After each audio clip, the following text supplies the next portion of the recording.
ഒന്ന് ഫോൺ എടുക്ക് ചിന്നു. എന്റെ കോളൊന്ന് അറ്റൻഡ് ചെയ്യേ. എനിക്ക് നിന്നോട് സംസാരിക്കണം, സംസാരിച്ചേ പറ്റൂ. എല്ലാം കൈവിട്ടു പോകുന്നതിന് മുമ്പ് ഒന്ന് ഫോൺ എടുക്ക്. എനിക്ക് നീ ഇല്ലാതെ പറ്റില്ല, പ്ലീസ്. നട്ടുച്ചയ്ക്കുള്ള സൂര്യന് കണ്ണ് ചിമ്മാതെ നോക്കി ശീലിച്ചവളുടെ മുഖത്ത് ടോർച്ചടിച്ച അവൾക്ക് കണ്ണ് ചിമ്മില്ല. എന്ന് വെച്ചാ തീയിൽ കുരുത്തവളാണ്, വെയിലത്ത് വാടില്ല എന്നർത്ഥം എന്നും പറയാം. നീ വാടും, വാടിക്കരയും. പിന്നെ എന്റെ കാൽകൾ വീണ് കെട്ടിപ്പിടിച്ച് നീ കരയും. നിന്നെ ഞാൻ കരയിപ്പിക്കും. ആ ഒരു മോഹമായി ഈ വീട്ടിൽ തന്നെ ധാരാളം പേര് നടക്കുന്നുണ്ട് മാഡം. പക്ഷേ ഞാൻ കരഞ്ഞവര് കാണില്ല. നിന്നെ ഇവിടേക്ക് വിളിപ്പിച്ചത് എന്റെ മരുമോളോട് ധിക്കാരം പറയാനല്ല. ആ, നീയൊന്ന് ആശുപത്രി പോയപ്പോ ഞാൻ ശമ്പളം നൽകുന്നവർ എനിക്ക് വേണ്ടി പണിയെടുക്കാതെ ഹോസ്പിറ്റലില് നിനക്ക് വേണ്ടി പാദസേവ ചെയ്യായിരുന്നു. ആ, ഇവിടെ ഇഷ്ടം പോലെ പണികൾ ബാക്കിയുണ്ട്. ഓരോന്നായിട്ട് തുടങ്ങിക്കോ. ഹോസ്പിറ്റലിൽ നിന്ന് വരികയാണ്, റെസ്റ്റ് എടുക്കാൻ ഡോക്ടർ പറഞ്ഞിട്ടുണ്ട്, അതുകൊണ്ട് പിന്നെ പണിയെടുക്കാം എന്നുള്ള സിമ്പതിയൊന്നും ഇവിടെ ഇറക്കണ്ട. എല്ലാ പണികളും നീ തന്നെ ചെയ്യണം. കാരണം നിന്നെ രക്ഷപ്പെടുത്താൻ ഹോസ്പിറ്റൽ ബില്ല് കൊടുത്തതേ ഈ വീട്ടിൽ നിന്നാ. ഇനി ഒരു 10 കൊല്ലം നീ ജോലി ചെയ്താൽ പോലും അത് വീട്ടാൻ പറ്റുമെന്ന് എനിക്ക് തോന്നുന്നില്ല. അതുകൊണ്ട് നിന്റെ ജോലി തുടങ്ങിക്കോ. ഒരു മിനിറ്റ്.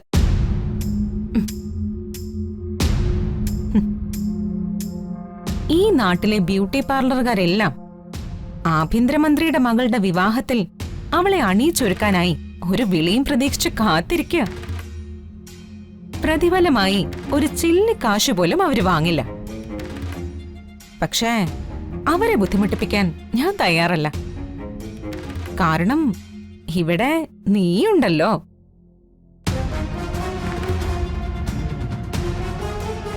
ഈ വിവാഹ നിശ്ചയത്തിനെ ഒരു മണവാട്ടിയെ പോലെ എന്നെ അണിയിച്ചൊരുക്കി വരന്റെ മുന്നിലേക്ക് ആനയിക്കേണ്ടത് നീയാ.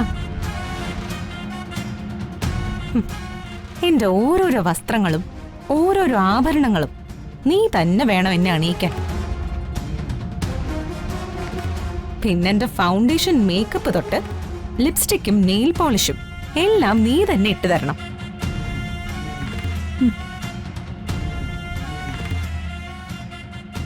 അപ്പോ നീ ആദ്യം എന്റെ കാലിന്ന് തന്നെ തുടങ്ങിക്കോ. എന്റെ കാൽവിരലുകളിൽ നെയിൽ പോളിഷ് ഇട്ടോണ്ട് തന്നെ ആവട്ടെ നിന്റെ പുതിയ ജീവിതത്തിന്റെ തുടക്കം. എടുത്തോ.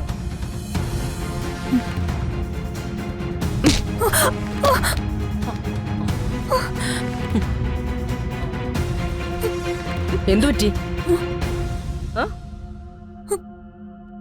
അതെ, നാർന്നു. ഇവൾ അടുത്ത് വരുമ്പോഴേ ഹോസ്പിറ്റലിന്റെ സ്മെല്ല്. എടി, നീ എന്താ കുളിച്ചില്ലേ?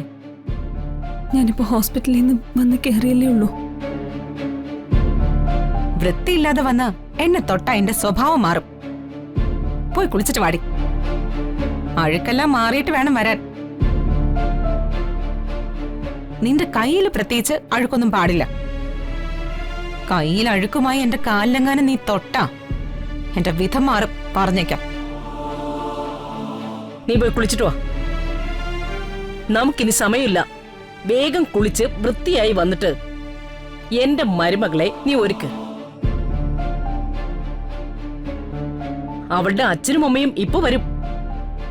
ആ, മാത്രമല്ല പരമാവധി സുന്ദരിയായിട്ട് വേണം ഇവള് മഹിയുടെ മുൻപിൽ ചെല്ലാൻ.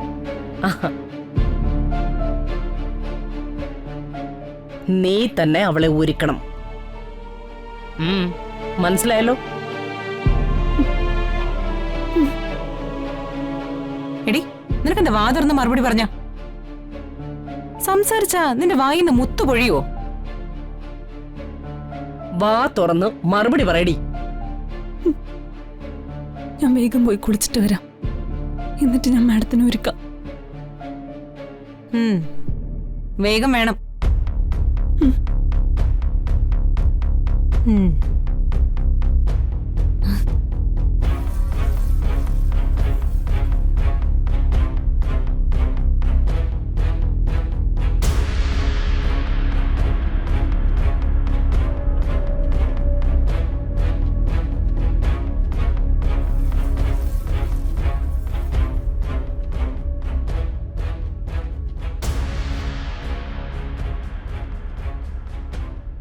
എനിക്ക് എന്റെ ചിന്നുവിനോട് സംസാരിക്കണം.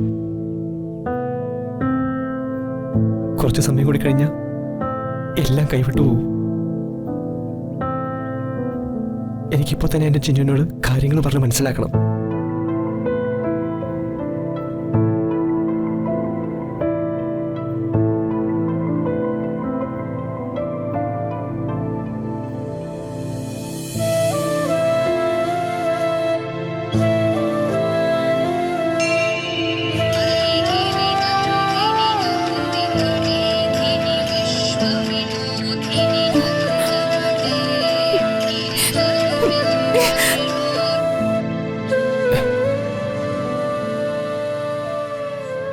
ചിന്നു എന്താ എന്നോട് സംസാരിക്കാത്തത്? എനിക്ക് അവളെ ശരിക്കും ഇഷ്ടമാണെന്ന് ഞാൻ പറഞ്ഞതല്ലേ. പിന്നെ അവള്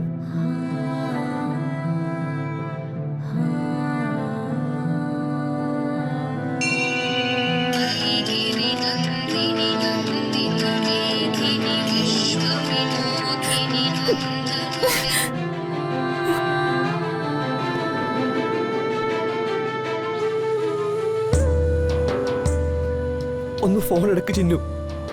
എന്റെ കോളൊന്ന് അറ്റൻഡ് ചെയ്യേ. എനിക്ക് നിന്നോട് സംസാരിക്കണം. സംസാരിച്ചേ പറ്റൂ. എല്ലാം കൈവിട്ടു പോകുന്നതിന് മുമ്പ് ഒന്ന് ഫോൺ എടുക്ക്. എനിക്ക് നീ ഇല്ലാതെ പറ്റില്ല. പ്ലീസ്.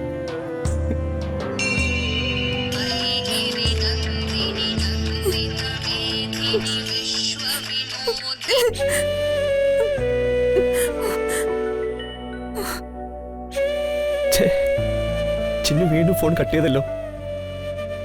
അവളെന്നെ തെറ്റിദ്ധരിച്ചിരിക്കുക.